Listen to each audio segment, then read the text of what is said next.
Em teu nome, Jesus. Amém, Pai. Amém. Gente, eu não sei se você já foi em algum sepultamento de um desconhecido, de uma pessoa que você nunca teve contato com a pessoa.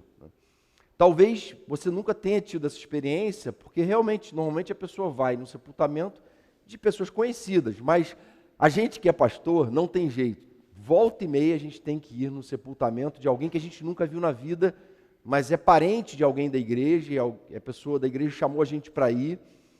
E aí, quando a gente vai num sepultamento desse de alguém que a gente nunca teve contato na vida, é muito estranho. É claro que a gente está ali para levar uma mensagem de consolo e para falar da bênção que é o Evangelho, a possibilidade de viver aqui nesse mundo uma vida intensa com Deus, não é? Falar que Jesus é a ressurreição e a vida, aquele que crê e vive nele viverá eternamente, e assim por diante. Mas na nossa relação com aquele corpo que está ali, que dava identidade àquela pessoa, é uma relação que não houve envolvimento. Então, a gente simplesmente não tem muito o que celebrar, porque a gente não teve contato com a pessoa enquanto ela estava viva. Agora, quando a gente vai no sepultamento de uma pessoa que a gente teve um relacionamento, que a gente caminhou junto, que a gente dividiu a mesa, que a gente chorou junto, que a gente viveu junto na presença de Deus, aí é totalmente diferente. Por quê? Porque havia um relacionamento com aquela pessoa, havia um envolvimento afetivo com aquela pessoa, não é verdade? Isso acontece também, ou melhor, na verdade acontece também de igrejas virem a deixar de existir, vamos dizer assim, igrejas podem passar por um sepultamento. E acontece por diversas razões, há vários motivos que levam uma igreja a passar por uma espécie de sepultamento, de fechamento. A igreja fecha, não existe mais a igreja. E no que diz respeito à igreja, eu fico pensando, como é que Deus vê o fechamento dessa igreja? Há igrejas que podem ter sido sepultadas, o trabalho pode ter encerrado ali, mas Deus olha para aquela igreja e fala assim, olha, eu tive um relacionamento com essa igreja, eu andei no meio deles, houve um povo nesse lugar que me buscou de todo o coração, com toda a intensidade. Ou Deus pode olhar e falar, olha, eu mesmo dei fim àquela igreja porque ela não me buscava mais de todo o coração, porque ela estava morta nas suas obras, não é? Então, isso é possível. E aí, gente querida, a gente precisa parar e pensar assim, cara, como é que vai ser o último dia da minha vida? Será que Deus vai olhar para mim e falar assim, olha, Jonatas, esse que está aí, que terminou a sua carreira na terra, viveu intensamente na minha presença, viveu uma vida de um relacionamento intenso comigo, e houve um propósito tremendo meu na vida dele. Ou ele vai falar assim, olha, não tinha relacionamento, está ali, o corpo, né, a alma, o juízo de Deus vai dar conta. E aí, gente, a gente precisa fazer uma avaliação de que relacionamento a gente tem tido com Deus, porque um dia a nossa vida vai acabar. E qual vai ser o fruto que a gente vai deixar, qual vai ser o legado, qual vai ser o resultado da nossa vida. E a gente vai falar um pouco hoje sobre esse relacionamento que Deus quer ter com a gente e trazer para nós uma vida que importa, uma vida relevante, uma vida que faz diferença, uma vida para a qual Ele vai olhar no último dia e vai falar assim, olha, combateu o bom combate, completou a carreira, guardou a fé, como Paulo disse no final da sua caminhada. Ele não vai de maneira nenhuma olhar para a gente e falar assim, olha, desperdiçou a vida terrena dele, de forma irrelevante. Não há pessoas chorando. Sabia que existe isso? Sepultamento onde não há pessoas chorando pelo morto. E uma coisa terrível, e lá no Israel Antigo já existia, e eles contratavam carpideiras para dar valor à vida que aquela pessoa teve, porque ninguém sequer se sensibilizava por não haver relacionamento. Vidas irrelevantes, vidas que não impactaram vidas que não amaram. Isso existe. E a questão é, caramba, será que a minha vida com Deus tem sido uma vida que não ama, que não se envolve na missão, que não se compromete, que não se engaja? O texto que a gente vai ler, 2 Crônicas 7,14, é o texto em que Salomão, filho de Davi, tinha herdado todo aquele material para a construção do templo, e ele finalmente então constrói um templo conforme Deus havia orientado que ele construísse. Mas, na verdade, o próprio Deus nem tinha inicialmente aprovado a ideia do templo. Ele tinha aprovado a ideia de um santuário, porque a presença dele é o que dá sentido ao lugar e não um lugar fixo. Mas, enfim, o povo quis. Ele então constrói aquele templo suntuoso. E Deus olha para aquilo e fala assim, cara, tem um risco muito grande de eles acharem que esse templo dá sentido ao que eles estão fazendo como povo meu. Tem um risco muito grande de todo esse aparato religioso, caixa de som, iluminação, estrutura organizacional, ministérios, serem o fim e não o meio. Tem um risco muito grande. E Deus fala, não, eu preciso expressar para eles o que de fato eu quero, o que é imprescindível, o que eu não abro mão e o que eu desejo no fundo. E ele expressa isso nesse versículo aqui, 2 Crônicas 7, verso 14. E Deus então fala assim, olha, nesse lugar aí, se o meu povo, que se chama pelo meu nome, se humilhar e orar, buscar a minha face e se afastar dos seus maus caminhos, dos céus o ouvirei, perdoarei o seu pecado e curarei a sua terra. O que Deus está falando para o povo é o seguinte, olha, vocês querem saber qual é o meu desejo com esse negócio todo? Vocês querem saber qual é o meu desejo com o Gol, com a Igreja Oceânica, com a sua vida, você que está me ouvindo aqui agora?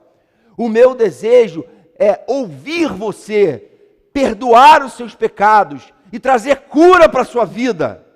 O meu desejo é ter um relacionamento em que você anda comigo de verdade, e que não é só religiosismo, não é só oba-oba, não é só o movimento, é algo além do que isso. E aí, gente, isso é muito emocionante, deveria tocar muito a gente, por quê? Porque eu e você somos pecadores miseráveis, rebeldes contra Deus. E Deus não tem nenhuma obrigação moral com a gente. Deus podia simplesmente abandonar a gente, falar, olha, quer saber, um bando de rebeldes. A humanidade voltou as costas contra mim. A humanidade está em busca dos seus próprios desejos e interesses, ela não quer nada comigo. E Deus podia simplesmente virar as costas e seguir seu curso, porque sabe o que ia acontecer com ele? Ele ia continuar sendo Deus. Ele ia continuar sendo amor, ele ia continuar sendo soberano, mas o amor dele age de uma forma que ele olha para mim e para você e fala assim, não, eu vou separar um povo, eu vou escolher um povo, e eu vou tocar o coração deles, um povo que vai me ouvir, um povo que vai me buscar, um povo a quem eu vou perdoar, um povo com quem eu vou ter um relacionamento. Esse é o desejo de Deus. Mas nem sempre a gente responde adequadamente a esse desejo dele. E o que o texto vai falar, em poucas palavras, o que Deus vai falar aqui, é como é que a gente constrói esse relacionamento com ele. Existem alguns fundamentos importantes. E aí é importante de antemão você saber que se você está aqui hoje, nós não acreditamos que é por acaso. Nós não acreditamos que você veio a esse retiro e, não, Deus não tem nada para você, não, Ele tem para um monte de gente, mas não tem para você. Você veio por acaso, que te chamaram em cima da hora, porque você não tinha nada para fazer no feriado, não.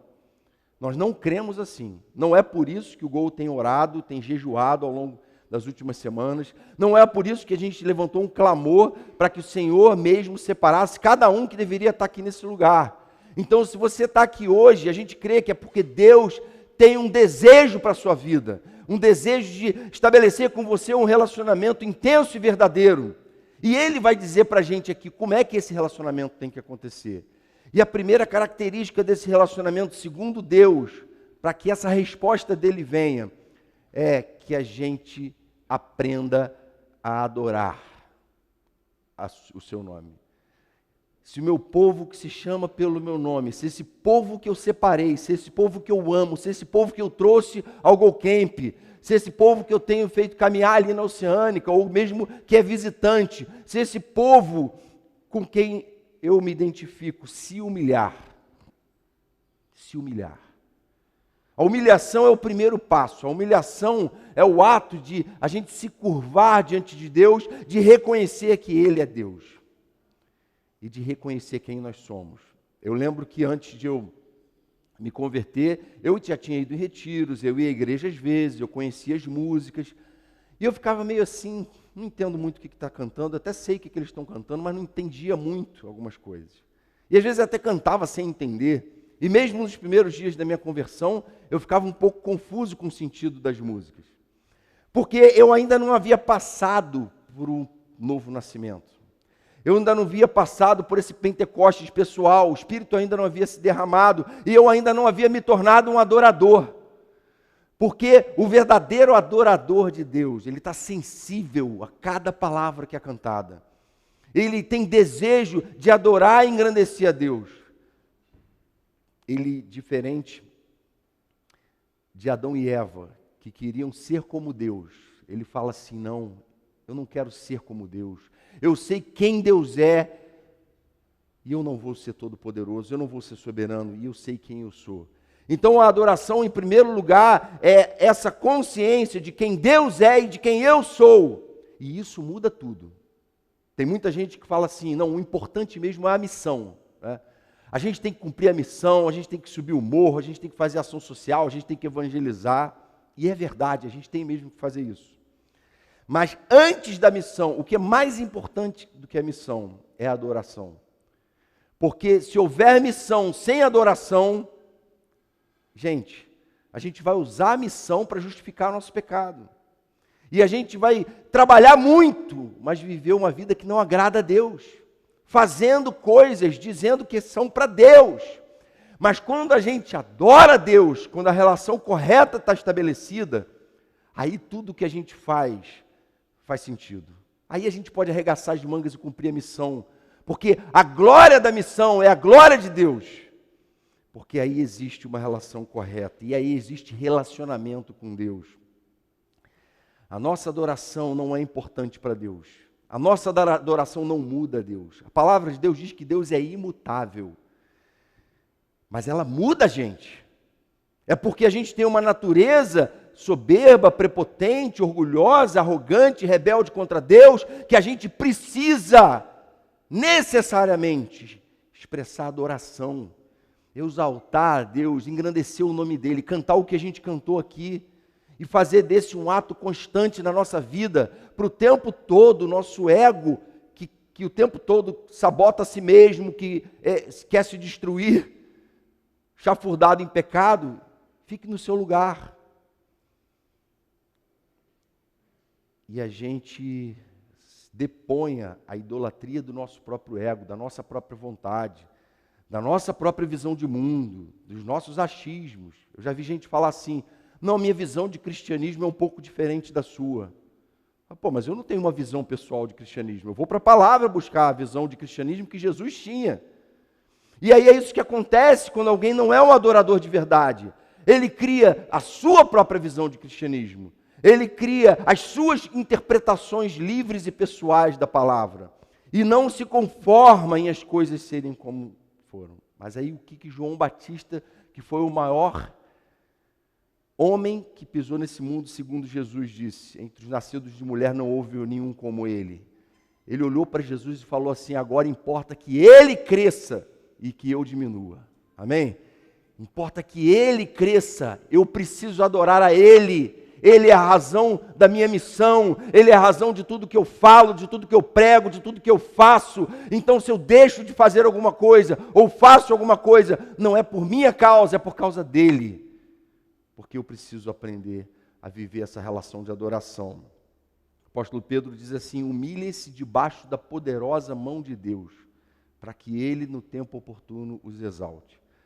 A humilhação precisa fazer parte da minha e da sua vida se a gente quiser ter um relacionamento com Deus, se a gente quiser responder a esse chamado dele, se a gente quiser satisfazer o desejo de Deus de agradar a ele para a glória e louvor do nome dele. Então, em segundo lugar, Deus deseja a nossa intimidade. Aí ele fala assim, se o meu povo então se humilhar, orar, buscar a minha face, se o meu povo que se chama pelo meu nome entender que oração não é um dever religioso que eu preciso me impor, me obrigar a ter, mas oração é fundamentalmente relacionamento com Deus. Oração é a gente colocar em prática aquilo que a gente fala da boca para fora, que a gente tem um relacionamento com Ele. Aí sim vai haver o desejo de Deus sendo satisfeito. A gente não pode dizer que a gente ama uma pessoa que a gente não tem vontade nenhuma de conversar. A gente não pode dizer que a gente ama alguém com quem a gente não está o tempo todo procurando conversar e estar junto e ouvir e querer saber o que ele pensa. Não. Se você ama uma pessoa, o que ele pensa importa. Se você ama uma pessoa, você quer estar junto com essa pessoa, você quer falar, se comunicar, quer ouvir. E é isso que Deus está falando. Olha, vocês precisam orar e buscar a minha face. Vocês precisam ter um relacionamento íntimo. Sabe por quê? Porque no momento que nós, povo de Deus, pararmos de buscar esse relacionamento íntimo, presta atenção nisso, o Gol vira um clubinho. A Igreja Oceânica vira um grande clube. E nós não temos vocação para ser clube. Nós temos vocação para ser sal da terra e luz do mundo.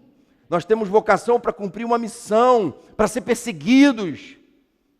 Nós temos vocação para fazer diferença no mundo, e o mundo olha para nós, espera de nós que a gente faça a diferença, mas não tem a menor possibilidade de a gente fazer essa diferença se a gente não estiver vivendo uma vida de oração.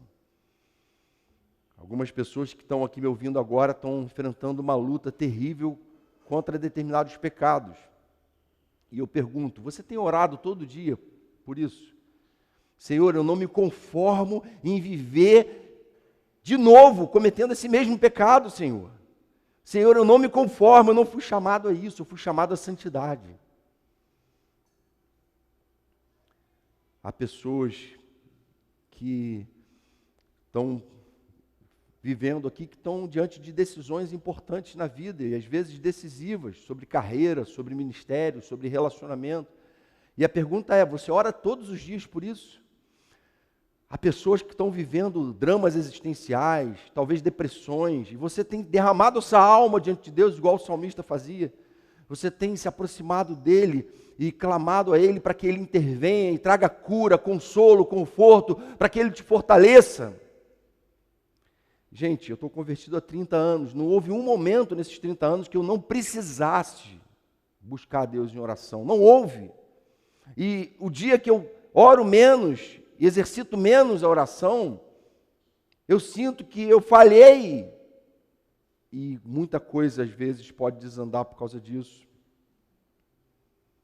E aí o apóstolo Paulo fala assim, olha, a gente pensa que Deus quer que a gente separe um momento, meia hora devocional todo dia, não é? Vou começar a orar 15 minutos, meia hora, isso é maravilhoso, não deixa de fazer isso não. Mas a Bíblia não diz isso, que a gente deve fazer isso. O que a Bíblia diz é o seguinte, 1 Tessalonicenses 5,17, orem sem cessar. Orem, NVI, continuamente. Orem sem parar. Orem o tempo todo. Está dirigindo, ora. Está no culto, ore. Está pensando na vida enquanto lava a louça, ore. Está estudando para o concurso, esteja em oração. Está sentindo tentação em relação a alguma fraqueza, comece a orar por ela. Exercita a sua relação com Deus, exercita a sua piedade. E Paulo vai além, diz assim em Efésios, orem no Espírito em todas as ocasiões, com toda oração e súplica. Ore em todas as ocasiões, não é em algumas ocasiões. Não é sábado, 7 horas no Gol, oração só não. É em todas as ocasiões, com toda oração e súplica, tendo isso em mente. Estejam atentos e perseverem na oração por todos os santos. Orem também por mim, para que quando eu falar, seja-me dada a mensagem, a fim de destemidamente tornar conhecido o mistério do Evangelho. Você ora pela sua liderança? Você tem orado pelo Gol, para que o Gol se torne a sua base missionária? Você ora pela sua célula, pelo seu discipulador?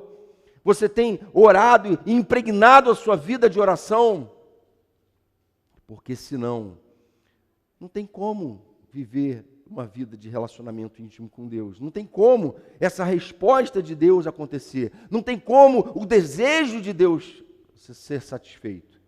Então, Deus já falou que o desejo dele é que a gente seja redimido. Ele quer ouvir a gente, ele quer perdoar os nossos pecados e ele quer curar a gente. Mas isso não vai acontecer sem adoração, sem oração e, por fim, Deus deseja nos transformar.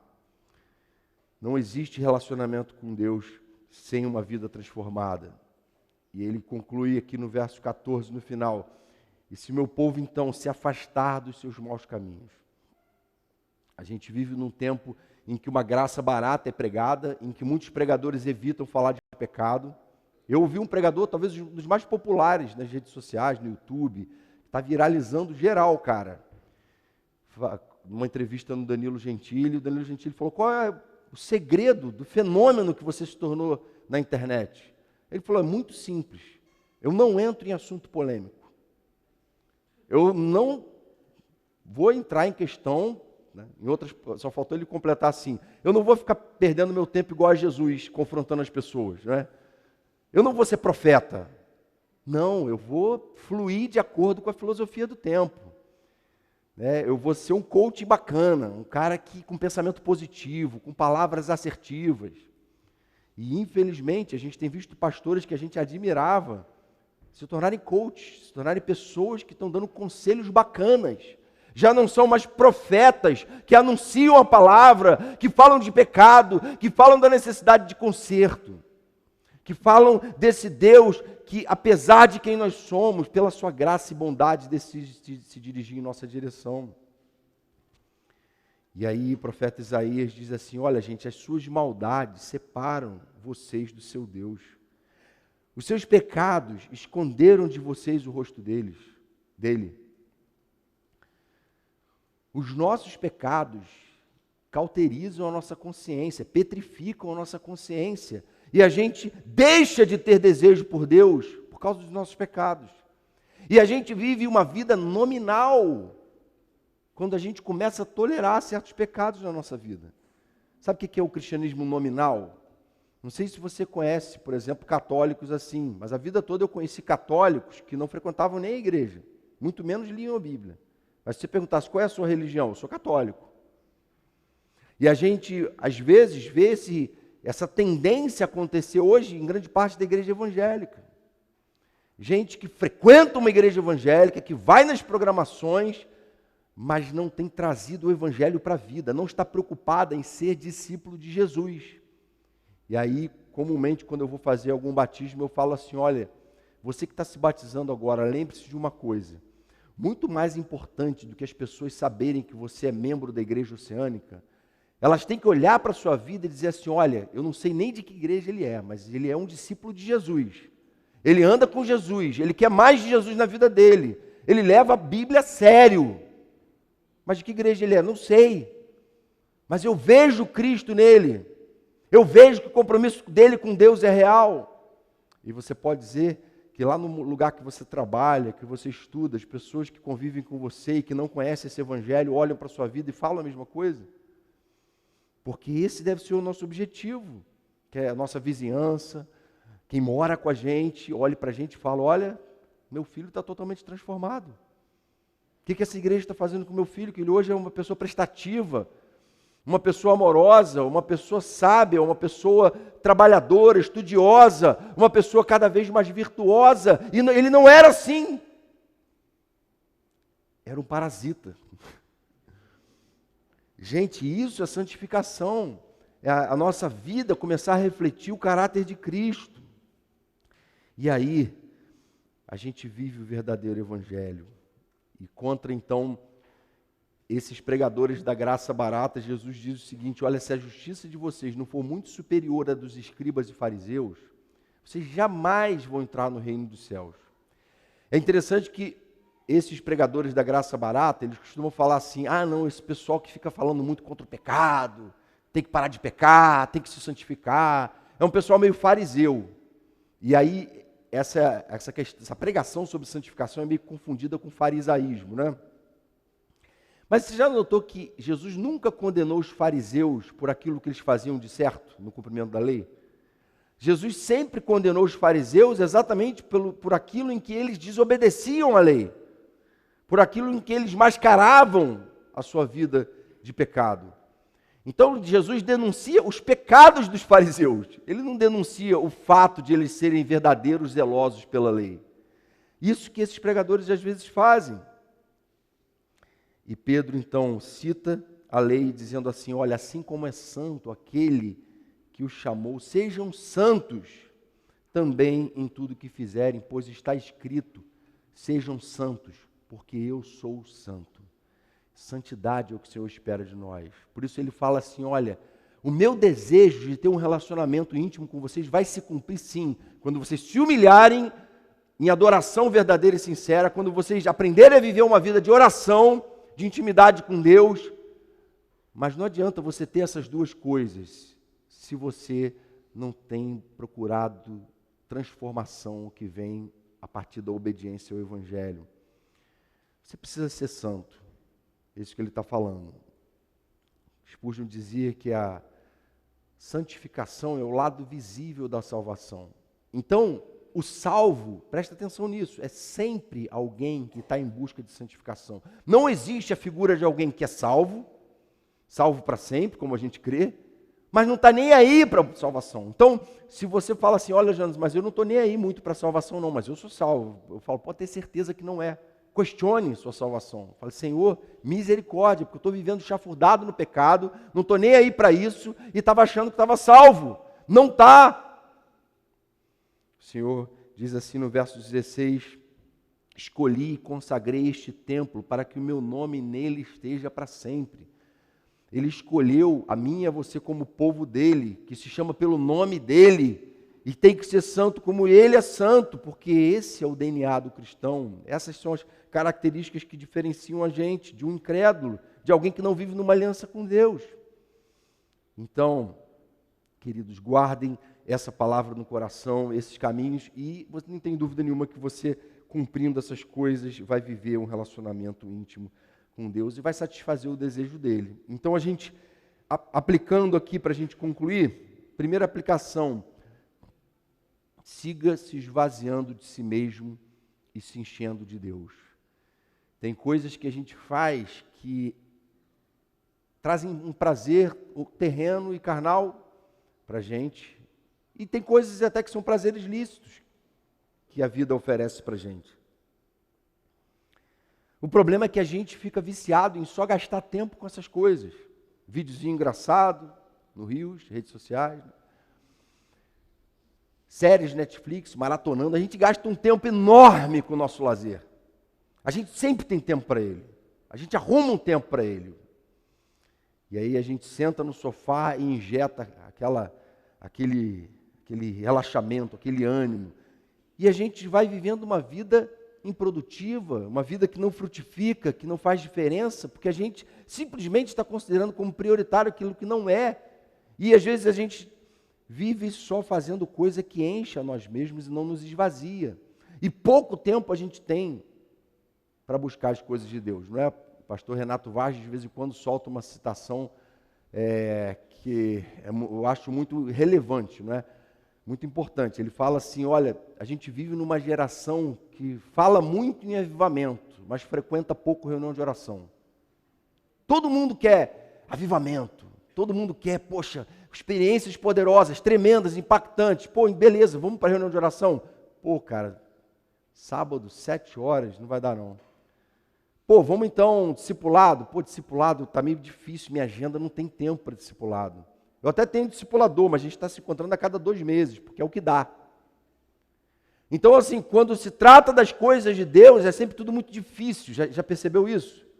Mas quando se trata do nosso lazer, de a gente estar com gente que faz a gente rir, de a gente estar com gente que é engraçada, a gente tem sempre tempo na agenda, não é? Não! Primeira aplicação, siga se esvaziando e se enchendo de Deus. Senhor, eu estou investindo tão pouco tempo naquilo que me enche do Senhor, eu preciso investir mais tempo.